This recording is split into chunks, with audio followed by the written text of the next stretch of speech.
रात के लगभग 11 बजे का समय था। लंबा सुनसान हाईवे, दूर दूर तक सिर्फ अंधेरा और 5 दोस्त आरव, विक्रम, साहिल, रोहित और यश अपनी कार से घर लौट रहे थे। गाड़ी में तेज म्यूजिक, हंसी मजाक और हल्की सी नींद की झपकियां, लेकिन माहौल में कहीं ना कहीं सन्नाटा भी घुला हुआ था। जैसे ही जंगल वाला मोड़ आया, अचानक साहिल ने कहा, भाई जरा गाड़ी रोक, बहुत तेज लग रही है, सहा नहीं जा रहा। सबने एक दूसरे की ओर देखा। आरव ने तुरंत टोका, पागल है क्या, ये सुनसान जंगल है, रात का समय है, यहाँ रुकना ठीक नहीं। पर साहिल ने जिद पकड़ ली। हंसते हुए बोला, अरे यार, ये सब कहानियां होती है, कुछ नहीं होता, 2 मिनट में आता हूँ। उसने मजाक उड़ाते हुए कहा, देख लेना, मैं जाकर कर आता हूँ, यहाँ कोई भूत वूत नहीं है। वो गाड़ी से उतरा और जंगल की तरफ जाकर खड़ा हो गया। पीछे से दोस्तों की आवाजें आती रहीं, साहिल मत कर, सुन तो। लेकिन वो जिद्दी होकर कहता रहा, कुछ नहीं होगा। उसने जैसे ही झाड़ियों में खड़ा होकर पेशाब किया, जंगल की हवा में एक अजीब सी ठंडी लहर दौड़ी। पत्तों की सरसराहट अचानक बंद हो गई, बस एकदम सन्नाटा छा गया। साहिल तो हंसते हुए वापस गाड़ी में बैठ गया, पर आरव, विक्रम, रोहित और यश सबके चेहरे पर डर की एक छाया उतर चुकी थी। गाड़ी फिर से हाईवे पर दौड़ पड़ी, लेकिन मुश्किल तब शुरू हुई।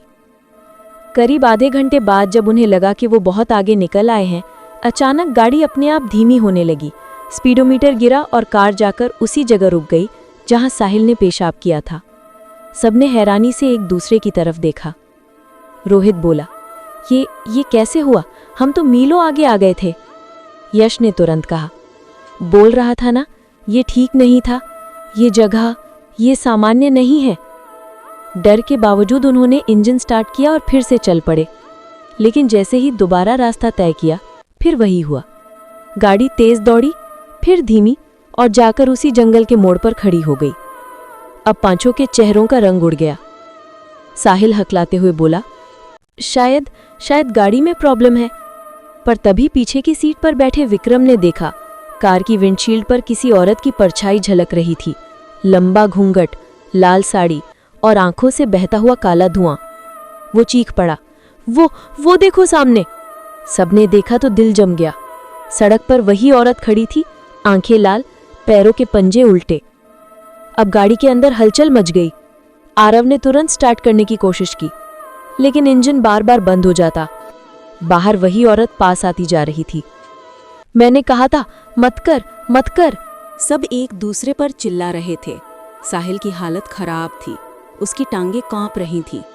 अचानक कार के अंदर गंधक जैसी दुर्गंध भरने लगी, और फिर बिल्कुल अचानक खिड़की पर किसी ने जोर से थप थप थप की आवाज मारी।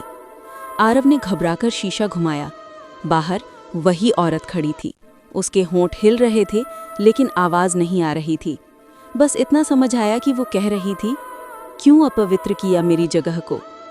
सभी दोस्त जम गए, उनके गले से आवाज नहीं निकल रही थी। तभी यश ने कांपते हुए कहा, सब लोग आंखें बंद करो, मंत्र याद करो, नहीं तो ये हमें छोड़कर नहीं जाएगी। मंत्र पढ़ो, मंत्र पढ़ो, यश कांपती आवाज में चिल्लाया। चारों दोस्तों ने आंखें बंद की। जो भी टूटी फूटी प्रार्थना उन्हें याद आई, बड़बड़ाने लगे। कुछ ही पलों में वो औरत, वो छलावा चीखते हुए धुंध में बदलकर हवा में गायब हो गई। गाड़ी का दरवाजा अपने आप खुला और सब ने राहत की सांस ली। लेकिन आरव ने तुरंत कहा, ये हमें दोबारा पकड़ेगी, यहाँ रुकना ठीक नहीं, गाड़ी छोड़ो, चलो कहीं सुरक्षित जगह ढूंढते हैं। पांचों दोस्त डर और थकान से बेहाल जंगल के बीच चलते चलते एक पुराना खंडहर देखते हैं। टूटी दीवारें, आधे गिरे स्तंभ और अंधेरे में चमकती चमगादड़ें। वे मजबूरी में वहीं जाकर बैठ जाते हैं। सुबह तक यहीं रुक जाते हैं, फिर निकलेंगे, विक्रम ने कहा। पर किसी को चैन कहाँ था। अचानक खंडहर के भीतर से पायल की आवाज आई, छन छन छन छन। सबके दिल की धड़कन तेज हो गई। याद है ना, अलग मत होना, साथ रहेंगे तो बच सकते हैं, यश ने सबको याद दिलाया। लेकिन छलावा ने यही नहीं चाहा। धीरे धीरे धुंध खंडहर के भीतर फैलने लगी। गाढ़ी सफेद धुंध ने दीवारों को ढक लिया। पांचों दोस्त एक दूसरे को पकड़ने की कोशिश करते रहे, लेकिन देखते ही देखते वे अलग अलग हिस्सों में बंट गए। पहला शिकार रोहित। रोहित अकेला एक अंधेरे कमरे में भटक गया। दीवार पर पुरानी तस्वीरें टंगी थीं, हर तस्वीर में वही औरत, लाल साड़ी और घूंघट में। अचानक तस्वीरों से खून बहने लगा। रोहित चीखा और बाहर भागा, लेकिन दरवाज़ा अपने आप बंद हो गया। पायल की आवाज़ तेज हुई और अगले ही पल दीवार से वही औरत निकलकर उस पर टूट पड़ी। कमरे में सिर्फ चीखें गूंजी और फिर सन्नाटा। दूसरा शिकार, विक्रम। विक्रम एक टूटी सीढ़ियों से नीचे उतरते हुए तहखाने में पहुंच गया। उसे लगा जैसे कोई उसकी माँ की आवाज़ में पुकार रहा है, बेटा इधर आ। वो कांपते हुए आगे बढ़ा, लेकिन अंधेरे में वही औरत खड़ी थी, उल्टे पैर, लंबे नाखून। विक्रम पीछे भागा, पर सीढ़ियों में उसका पैर फंस गया और छलावा ने उसकी गर्दन मरोड़ दी। तीसरा शिकार, यश। यश बार बार मंत्र पढ़ते हुए दीवार के सहारे भाग रहा था। वो जानता था कि सिर्फ मंत्र ही बचा सकता है, लेकिन अचानक उसके कानों में आवाज गूंजी, गलत मंत्र पढ़ रहा है, सही ये है। उसने अनजाने में वही दोहराया, और जैसे ही उसके होठों से वो शब्द निकले, उसकी सांस रुक गई। उसका शरीर वहीं ढेर हो गया। चौथा शिकार, आरव। अब सिर्फ आरव और साहिल बचे थे। आरव ने साहिल को ढूंढने की कोशिश की, पर धुंध ने उसे और गहरा खींच लिया।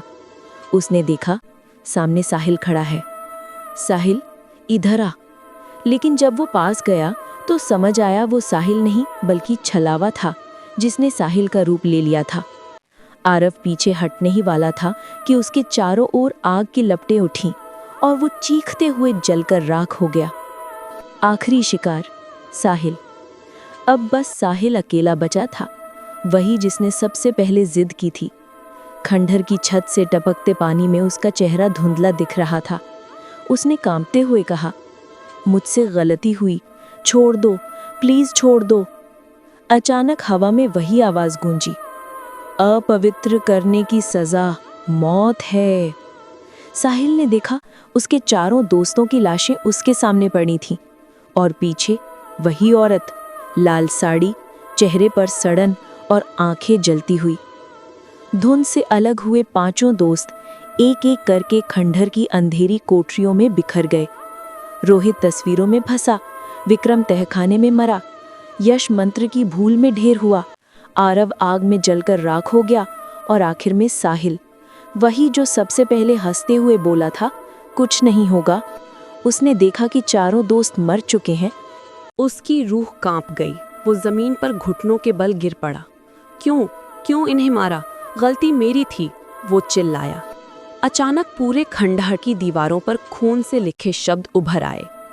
छलावे की जगह अपवित्र की तो साथ रहने वाले सब अपवित्र हो गए। सजा सबको मिलेगी। साहिल ने सिर पकड़ लिया। उसकी आंखों से आंसू बह रहे थे। वो चिल्लाता रहा, मैं अकेला दोषी हूँ, इन्हें क्यों मारा? धुंध से वही औरत निकली। उसकी आवाज गूंजी, छलावा कभी अकेले को नहीं पकड़ता। जो उसके अपमान का साक्षी बन जाए वो सब दोषी होते हैं। साहिल की चीख खंडहर की छत फाड़कर आसमान तक पहुंची, और अगले ही पल वो भी गायब हो गया, जैसे कभी था ही नहीं। उस रात पांचों दोस्त वहीं समा गए। कहते हैं आज भी जो गाड़ी रात को उस मोड़ पर रुकती है, उसके इंजन अपने आप बंद हो जाते हैं, और अंदर बैठे लोग अचानक ठंडी हवा में अपने कंधे पर किसी अदृश्य हाथ का दबाव महसूस करते हैं।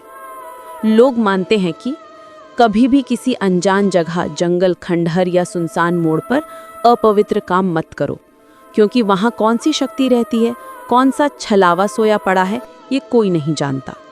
एक बार उसे बुरा लग गया तो बदला सिर्फ करने वाले से नहीं बल्कि उसके साथियों से भी लिया जाता है।